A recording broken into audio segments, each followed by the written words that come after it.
Good morning, good afternoon, and good night. This is Zap from the Gaming Heroes, and today I wanted to go over something that I feel has not gotten enough attention.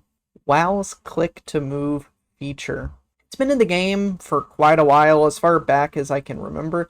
It was kind of rudimentary, like back in Wrath of the Lich King, I think, around 2010-ish. Maybe that was actually Cataclysm. And it wasn't so great. I remember messing around with it, and it just didn't feel nice. But recently, I haven't actually messed with it since 10.1.5 came out, and it just feels better. It feels like it's gotten a huge upgrade. And I saw some friends playing Diablo 4, and I was trolling through YouTube the other day, and I found someone doing a challenge run of Starcraft 2, and I got to thinking, why can't I do that in WoW? Why can't I play WoW like that? And then I remembered we have the point or the click to move. We have Diablo 4 at home. And it turns out, with a little clever add-on usage, a little ingenuity, and some patience with getting used to a new movement system, you can play WoW like an RTS or a MOBA, except maybe better. I mean, I like it better so far. But just take a look and see what I'm messing around with. This is going to be footage that's really rudimentary, but I feel like I can make this super awesome. First things first, the add-ons that make this possible and as reactive as I want it to be. And it's not actually a long list. I know. I made it sound super exciting, but really all I use are immersion and dynamic cam.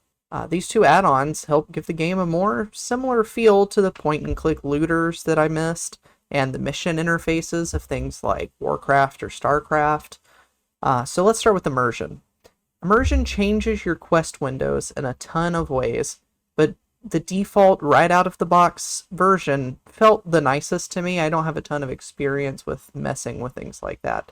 But I believe that Kraken Latte actually has a video on immersion and setting up immersion. She uses it heavily in her streams and videos for leveling her characters. If you wanted to give her channel just a little peruse, you might be able to find it. There's a ton of great stuff there too. I think Erosium might also have one on immersion for making the game feel a little more RPG-ish, but I'm gonna leave that up to you guys to research on your own. Dynamic cam is something that I dug up when I was playing WoW with a controller a few years back, and I gotta say, it's still awesome.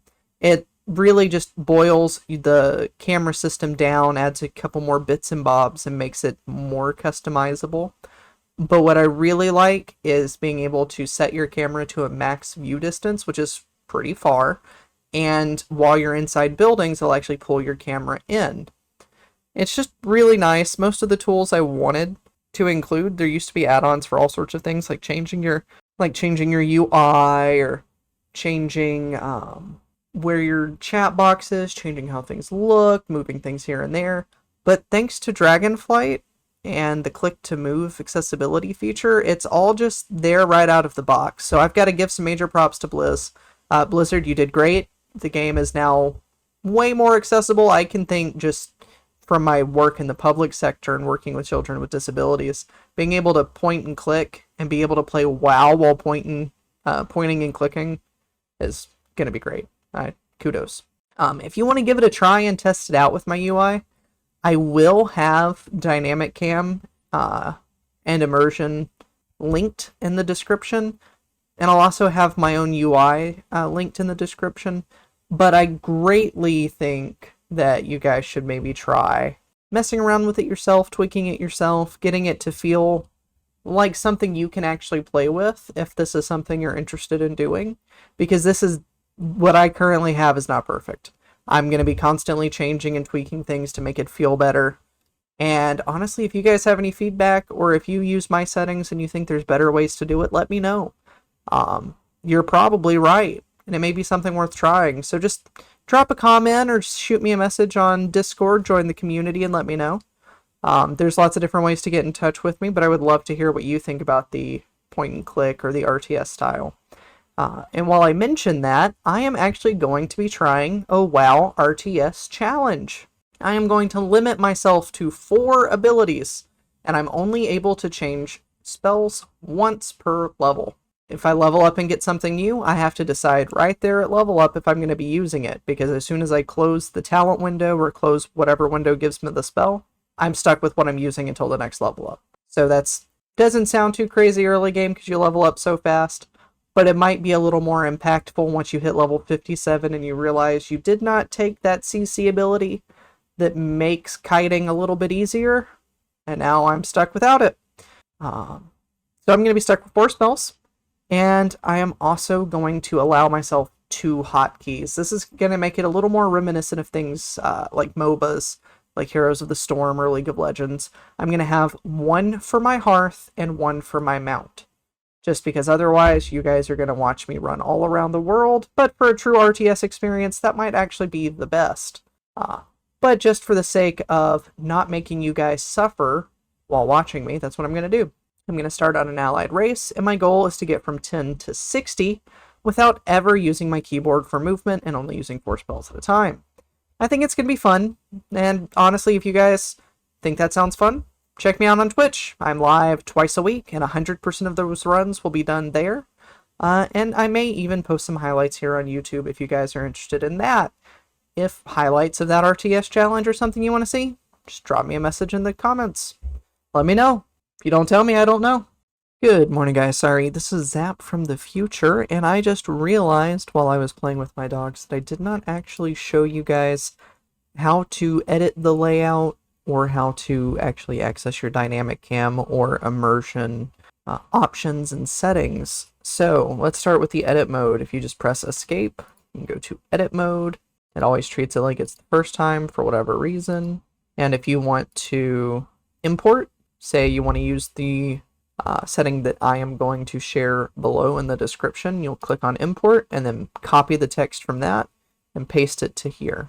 And if you want to set it as a character specific layout or give it a new name, you can do that. All right. And to actually get to the dynamic cam and immersion settings, you're going to go to options up here at the top, add-ons, and you see right here you've got immersion and dynamic cam. So the immersion has a ton of stuff. You can even change how it's displayed, how fast things are scrolling. Dynamic cam, really the one thing that I changed is going to be maximum camera distance. I bumped that all the way up to 39. And you can also change the vertical pitch, which I enabled, and then up to the pitch as well. You can do head tracking if you'd like, if you want it to follow your character's head, but I feel like that's kind of aggravating. And target focus. This is going to, let's see, help. If enabled, the camera will automatically try to bring the target closer to the center of the screen. So if you have that turned on and you max the strength out, whenever you target something, it is going to try and focus the camera on them rather than your character. That is something you can use. I feel like it's a little annoying, but it's something you can try. All right, that's enough of Future Zap. Back to Past Zap. Well, that's it for me. I think I've rambled at you long enough and shown off something that I thought was super cool. I do hope you guys swing by and check out my Twitch. That's twitch.tv/getzapped42. I do stream twice a week, every Saturday and Sunday morning from 8 a.m. to 12 p.m. Central Standard Time. I am a Yank, so that's American time. That's GMT plus 6. So if you're over in the UK, just add 6 hours to what you currently have. That's what time it is over here. Or if you're in Europe, 7 hours. Most parts of Europe anyway.